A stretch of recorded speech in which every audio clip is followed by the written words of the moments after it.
करिश्मा तो देखो। उस रात 2 घटनाएं हुई, केजीएफ भी मिल गया और वो भी पैदा हो गया। ओ भाई क्या तेरा बाप नहीं कह रहा? नहीं रे, तेरे बाप की और तेरा बाप मैं हूँ।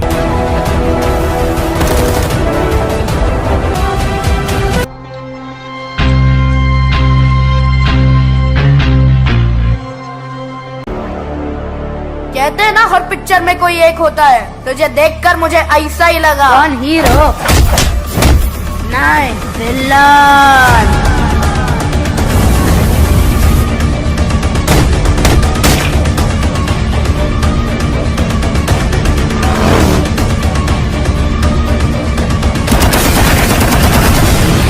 केजीएफ 2 में रॉकी का किरदार किस गैंगस्टर से प्रभावित है? केजीएफ 2 का क्लाइमैक्स क्यों बेहतरीन है? मैं आपका स्वागत करता हूं बॉलीग्राज के फिल्मी गलियारे में। केजीएफ 2 मूवी का इंतजार पूरा हिंदुस्तान कर रहा है और केजीएफ के संवाद हर किसी की जुबान पर है। केजीएफ 2 में जो यश किरदार निभा रहे हैं वो एक गैंगस्टर के रियल जीवन से प्रभावित है। गैंगस्टर राउडी थंगम के जीवन से लिया गया है, जिसका 1997 में पुलिस ने इनकाउंटर कर दिया था। लेकिन केजीएफ के डायरेक्टर प्रशांत नील ने अपने एक इंटरव्यू में इसे इनकार कर दिया था। परंतु केजीएफ के पोस्टर में दावा किया गया था कि केजीएफ एक सच्ची कहानी पर आधारित है। उस समय की मीडिया रिपोर्ट के अनुसार थंगम को कुख्यात चंदन तस्कर के बाद दूसरे स्थान पर माना जाता और उसे वीरप्पन जूनियर करार दिया गया। थंगम को स्थानीय लोगों का समर्थन मिलता था क्योंकि वो वीरप्पन की तरह एक रॉबिन हुड के रूप में जाना जाता। जब थंगम की मृत्यु हुई तो वो केवल 25 वर्ष का था। केजीएफ के पहले हिस्से में हमें कोलार गोल्ड फील्ड्स में अपना एक छत्र राज कायम करने वाले गरुणा की कहानी दिखाई गई। गरुणा सोने के इस खान का मालिक था और यहाँ काम करने वाले लोगों पर बहुत अत्याचार करता था। रॉकी यानी कि राजा कृष्णप्पा बैर एक गरीब घर का बच्चा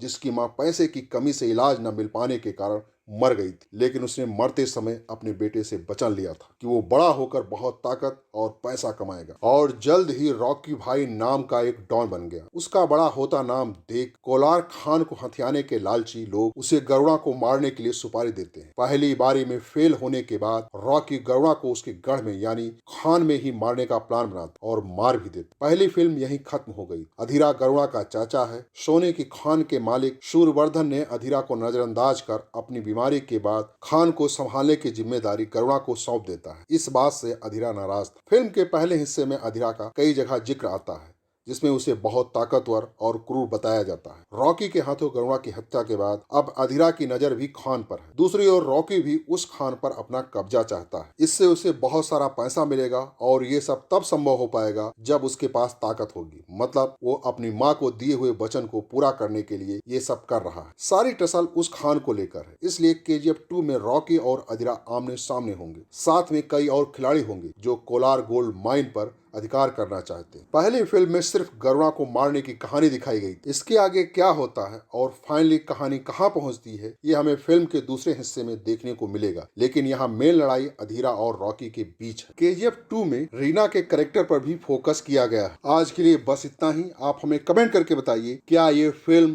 भारत की सबसे बड़ी हिट फिल्म साबित होगी।